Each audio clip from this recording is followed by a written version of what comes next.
রাসূল সাল্লাল্লাহু আলাইহি সাল্লাম বললেন, গলায় তাবিজ ঝুলানো শিরক। মান তাআল্লাকা তামিমা ফাকাদ আশরাকা। কেউ যদি তাবিজ ঝুলায় তাহলে ও শিরক করলো। যে কোনো তাবিজ, যে কোনো মাদুলি, কোরআন মাজিদের আয়াত লিখে তাবিজ ঝুলালে ডবল অন্যায় হয়। কোরআন মাজিদ কারো গলায় ঝুলে পায়খানায় যাওয়ার জন্য আসেনি, গলায় ঝুলে পেশাবখানায় যাওয়ার জন্য আসেনি। যে কোনো অন্যায় করবে কোরআন মাজিদের আয়াত গলায় করে, এটা নয়। এদেশের কোরআন মাজিদের প্রথমে দেখবেন কতগুলি নকশা করা আছে, এই নকশার তাবিজ ঝুলালে এই হয়। এদেশে যারা কোরআন ছাপাচ্ছে, এরকম আকীদা যারা রাখে, এরাও মুশরিক। এই পাতাগুলি ছিঁড়ে ফেলতে হবে। এরকম কোরআন ছাপায় যারা, তাদের বিরুদ্ধে যতদূর শক্তি প্রয়োগ করা সম্ভব তা করার জন্য চেষ্টা করতে হবে। এরা জাতিকে ধ্বংস করছে, আপনাদের ধ্বংস করছে, মুসলমানকে ধ্বংস করছে এক মিথ্যা কৌশলে, শিরক করে, শিরক করিয়ে। বায়ের সাথে পাগড়ি বেঁধে যদি কোরআন মাজিদের আয়াত দিয়ে জুব্বা পরে আল খাল্লা পরে যদি তাবিজ লিখে দেয়, তবুও তা শিরক হবে। সাবধান থাকবেন। রাসূল সাল্লাল্লাহু আলাইহি সাল্লাম বলেন, মান আতা আরফান ফাসালাহু ফাসাদাকা বিমা কালা লাম তুকবাল লাহু সালাতান 40 লাইলা। কেউ যদি কোনো গণকের কাছে যায়, তারপর গণককে কিছু জিজ্ঞাসা করে, আমার টাকা হারিয়ে গেছে দেখেন তো, বা এই জিনিস হয়েছে একটু দেখেন তো, তার বলা কথাকে যদি বিশ্বাস করে, আল্লাহর নবী বলেছেন 40 দিন তার ইবাদত কবুল হবে না, 40 দিন তার সালাত কবুল হবে না। গণকের কাছে যায় যে যারা, তারা মুশরিক। আল্লাহ রাসূল বলছেন, মান আতা আরফান ফাসালাহু। কেউ যদি গণকের কাছে আসে, এরকম লোকের কাছে আসে, ভাগ্য পরীক্ষা করে, তার হারিয়ে যাওয়া জিনিসকে জানতে চায়, তাহলে কোরআন মাজিদকে অস্বীকার করলো, মুহাম্মদ সাল্লাল্লাহু আলাইহি সাল্লামকে নাকচ করে দিল, ও যেন নবীকে অস্বীকার করলো, কোরআন মাজিদকে অস্বীকার করলো। মহা পাপী, বড় পাপী যারা এরকম করে, যারা গণকের কাছে যায়, তারা বড় মুশরিক। সাবধান থাকতে হবে। রাসূল সাল্লাল্লাহু আলাইহি সাল্লাম বললেন, মান হালাফা লিগাইরিল্লাহ ফাকাদ আশরাকা। কেউ যদি আল্লাহ ব্যতীত অন্যের নামে কসম খায়, তাহলে শিরক করলো। কেউ যদি আল্লাহ ব্যতীত অন্যের নামে কসম খায়, তাহলে শিরক করলো। কেউ যদি দুই চোখের কসম খায়, তাহলেও সে মুশরিক। কেউ যদি মায়ের কসম খায়, তাহলেও সে মুশরিক। মায়ের কসম খাওয়া যায় না, কোরআন মাজিদে হাত রেখে কসম খাওয়া যায় না, মসজিদে ঢুকে কসম খাওয়া যায় না, ছেলের মাথায় হাত রেখে কসম খাওয়া যায় না, ছেলের মাথায় হাত রেখে কসম খাওয়া শিরক। এইভাবে হাত চালিয়ে ভাগ্য পরীক্ষা করা শিরক। টিয়া পাখির মাধ্যমে ভাগ্য পরীক্ষা করা শিরক। হাতের দাগ দেখে ভাগ্যের কথা বলা শিরক।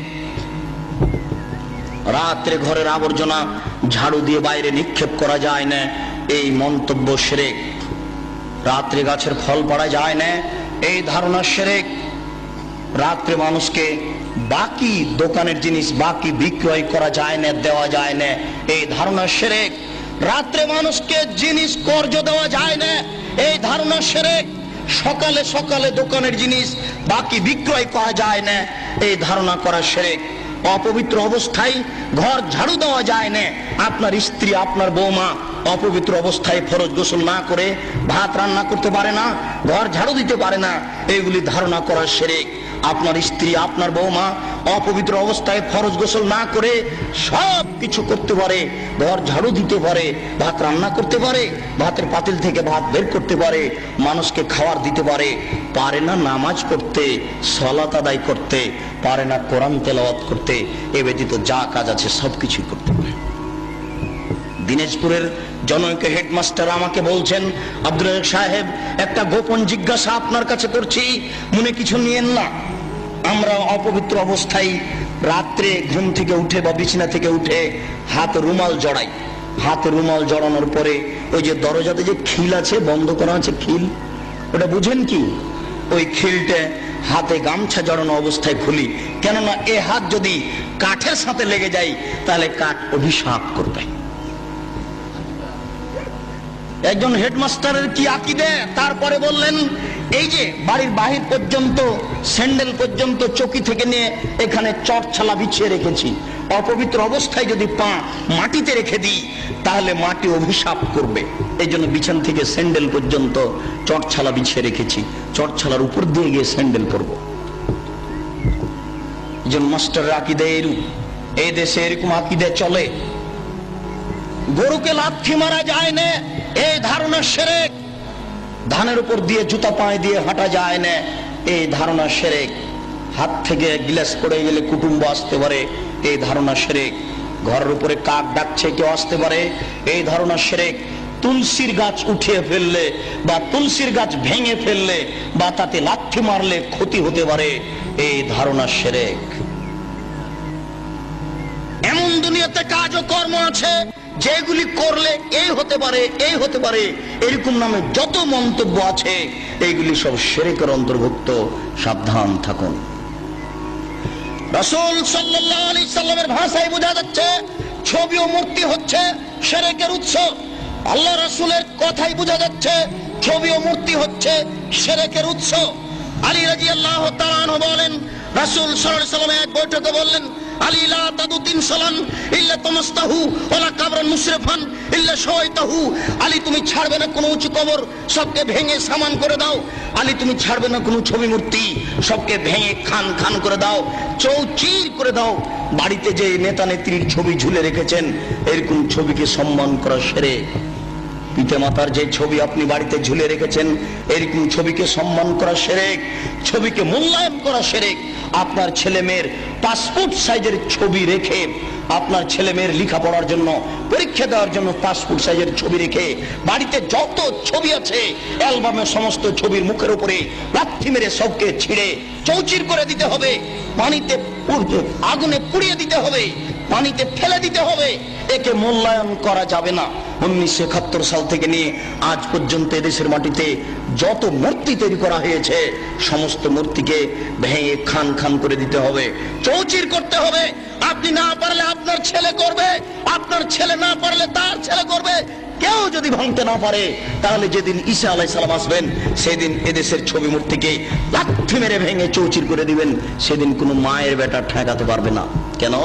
আল্লাহ রাসূল বলেছেন, ইয়াদখুলুল ইসলাম ফি কুল্লি বাইতি মাতারিন ওয়া বারিন ওয়া ইজ্জি আজিজিন ওয়া জুল্লি জালালিন। প্রত্যেক ইটের বাড়িতে ইসলাম প্রবেশ করবে, প্রত্যেক খড়ের বাড়িতে ইসলাম প্রবেশ করবে, শহরের বাড়িতে ইসলাম প্রবেশ করবে, গ্রামের বাড়িতে ইসলাম প্রবেশ করবে। সম্মান সহকারে, না অপমান সহকারে। সবাই যদি ইসলাম মেনে নেয় তাহলে মর্যাদার হানি হবে না, আর যদি ইসলাম না মানে তাহলে পিটিয়ে ইসলাম গ্রহণ করতে বাধ্য করা হবে, ব্যক্তিকেই পিটিয়ে বাধ্য করা হবে। তাহলে ছবি মূর্তিকে সে সম্মান দেবে কি করে? ছবি মূর্তিকে সম্মান করা শিরক, মূল্যায়ন করা শিরক। আজ এখান থেকে উঠে বাড়িতে ঢুকে শোকে যে যত পুতুল আছে, যত ছবি মূর্তি আছে, আপনার আমেরিকা থেকে আনা যদি সোনার হরিণ হয় তবু লাথি মেরে ভেঙে চৌচির করতে হবে। ওকে মূল্যায়ন করা যাবে না। ছবি মূর্তিকে মূল্যায়ন করা শিরক। জন্মদিবস পালন করা শিরক, মৃত্যু দিবস পালন করা শিরক, 16 ডিসেম্বর পালন করা শিরক, 21শে ফেব্রুয়ারি পালন করা শিরক, 26শে মার্চ পালন করা শিরক, পহেলা বৈশাখ পালন করা শিরক, কবরে ফুল চড়ানো শিরক, শহীদ মিনারে ফুল চড়ানো শিরক। 21শে ফেব্রুয়ারি যদি সারা বাংলাদেশের নারী পুরুষ পায়ের জুতা খুলে হাতে ফুল নিয়ে বরকতের কবরে দেয়, শহীদ মিনারে দেয়, তাহলে কি তারা বরকতের 1 পয়সা উপকার করতে পারবে? পারবে না। এই জন্য এরকম জাতিকে আমরা শিক্ষিত জাতি বলি না, এরকম হেডমাস্টারকে আমরা শিক্ষিত বলি না। এরকম জাতির, এরকম হেডমাস্টারের নিপাত হোক, এটাই আমরা চাই।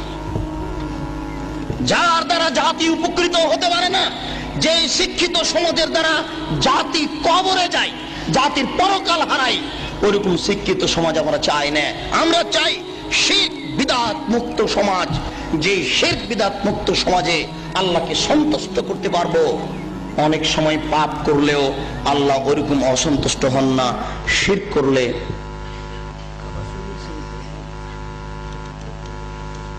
কাবা শরীফে যদি শিরক থাকে তবুও শিরক, কাবা শরীফে যদি ছবি থাকে তবুও শিরক। পৃথিবীর যেখানেই ছবি থাক না কেন অবশ্যই তা শিরক। যেখানেই থাক না কেন, কাবা শরীফের ছবি মূর্তি ছিল, অনেক মূর্তি ছিল সেখানে। হবল নামে একটা মূর্তি ছিল কাবা শরীফের ঘরের পাশে, হবল, সেটাই বেশি মূল্যায়ন কর। সেই হবল মূর্তির পাশে ছিল একটা পাতিল, সেই পাতিলে ছিল 3টা খড়ি, অর্ধ হাত হোক আর 1 হাত হোক 3টে খড়ি ছিল। একটা খড়ির গায়ে লেখা ছিল ইফাল, করো, আর একটা খড়ির গায়ে লেখা ছিল লাতাফাল, করো না, আর একটা খড়ির গায়ে লেখা ছিল মোহমাল, কিছুই না। তারা ছেলে মেয়ের বিবাহ দিলে বা কোনো সফর করতে চাইলে বা কোনো পদক্ষেপ কাজের গ্রহণ করতে চাইলে ওই পাতিলের ভিতরে হাত ঢুকিয়ে খড়ি বের করত। যদি ওই খড়ি বের হয়েছে যাতে লেখা আছে ইফাল করো, তার মানে হবল মূর্তি বলে দিল এ আল্লাহ নকল আল্লাহ নাউজুবিল্লাহ বলে দিল যে তোমরা কাজ করো, আল্লাহ বলে দিল করতে, এখন তারা করবে নাউজুবিল্লাহ। যদি ওই খড়ি বের হয় যাতে লেখা আছে লা তাফাল করো না, এখন ওদের নকল আল্লাহ বলে দিল যে এই কাজ করতে হবে না, মেয়ের বিবাহ দিতে হবে না, তারা করবে না। তারা যুদ্ধের মাঠে জয়ী হলে বলতো উল হোবাল, উল হোবাল, এ হোবাল তুমি সম্মানী, তুমি জয়ী, তোমাকে আমরা মূল্যায়ন করি।